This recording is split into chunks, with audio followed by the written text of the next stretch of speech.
So, parents, do you parent like your parents did? Now, this is the question I'm asking on my page. If you follow me, you know that I'm all about helping parents raise successful children, children who thrive in the classroom and outside the classroom.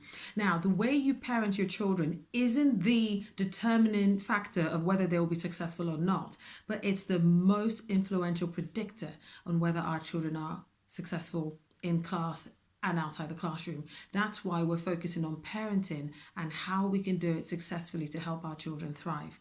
Now, a big part of the way we parent is actually based on how we were parented. So I asked on my page, do you parent like your parents? And the truth is, in my conversations and in some of the responses, and even if you asked me, a lot of us want to say, no, actually we don't, because we're thinking about the negative aspects of the way we were parented. Now, I just want to remind all of us that we're not perfect, so our parents obviously didn't get it right all the time. And when we say that we don't parent like our parents, a lot of us are thinking, I don't want to do certain things the way they did it. And I do understand that. But what I want to say to you today is, if we don't actually stop and reflect on how we were parented and really observe why we parent the way we do, we are actually very likely to parent just the way our parents parented us in times where it was actually not good. So say, for example, you didn't like the rage and the anger and maybe some negative comments or negative emotions that were shown by our parents, and then you think, I don't want to do the same thing to my children. You have good intentions, but if you don't actually observe the way you're parenting and try to understand why you react that way, or try to understand what your parents may have gone through and why they parented you that way, we are likely to repeat the patterns even when we don't want to. So reflection is crucial. For example, you might find that you don't respond very well to when your children are crying. That might be something that just generally just gets you angry inside it, or gets you fearful, or makes you sad in a kind of deep way that you can't really control how to respond to them. So this is just an example, and you don't know why. So whenever you hear them cry, you feel ugh, or you just think, oh gosh.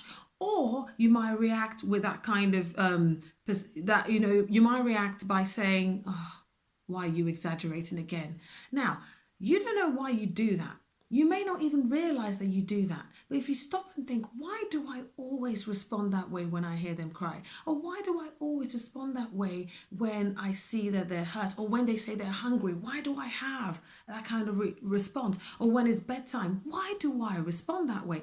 Unless we stop and think about it, we don't actually realize that we could be responding that way because of the way our parents responded to us. Now, a lot of times, and scientists have proven this, that when we are children, we have implicit memories that are formed right from when we're babies.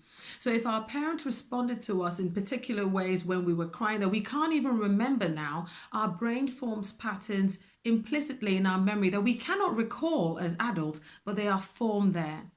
And they just sit there until we are put back in that situation of having a child cry. This time we are the parent, and we end up responding in the way that seems normal to us, which could be an agitated response. Now, so this is what I'm saying. Reflection is important. If we don't reflect on how we were parented and why our parents may have done what they've done, what they did in the past, and also observe the way we're parenting today, we actually are very likely to repeat it. And in some cases, we don't want that. So this is why for the rest of this month on my page, I'll be talking about how we can reflect, how we can really stop, observe how we're parenting. That's being intentional, being conscious. You may have heard these words before. How can we really focus on what we're doing, why we're doing it that way, what in our past could be the reason why we parent that way, and then start to learn how to retrace those steps back and then make new patterns going forward. So that's what I'm going to try and do with all of you this month.